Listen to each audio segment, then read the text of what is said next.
Bonjour à tous, ravi de vous proposer aujourd'hui ce nouveau Hit Story autour d'une chanson qui a forcément marqué vos années 80 et autour d'une chanteuse culte de l'époque.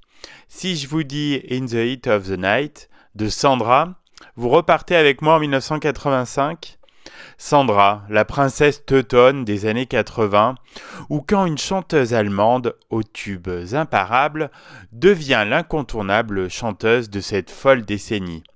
In the Heat of the Night est le deuxième single international de l'artiste.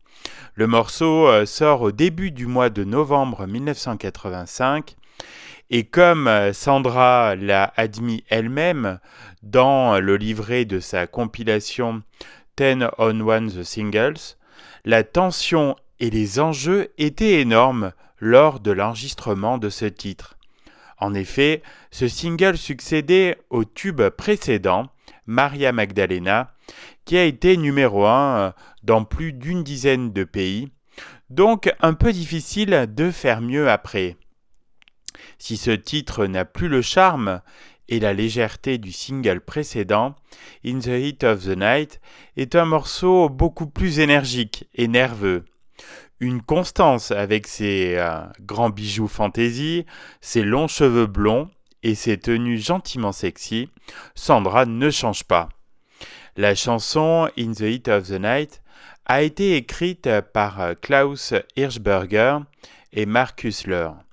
Quant à la musique, on la doit au mari de Sandra, Michael Cretu, qui a beaucoup œuvré pour la carrière de sa femme. Sandra lui inspire des chansons sensuelles et énigmatiques comme In the Heat of the Night. Vous n'avez pas pu oublier le clip très années 80 et un peu barré qui fleure bon le kitsch aujourd'hui. La chanson va être un véritable carton au niveau mondial, numéro 1 dans beaucoup de pays. La France ne résiste pas non plus à la Sandra Mania. La chanson s'est classée 5e de notre bon vieux top 50, devenant disque d'argent avec plus de 250 000 exemplaires vendus. Le début d'une longue série car une dizaine d'autres titres de Sandra vont encore se succéder dans le classement des meilleures ventes de disques en France.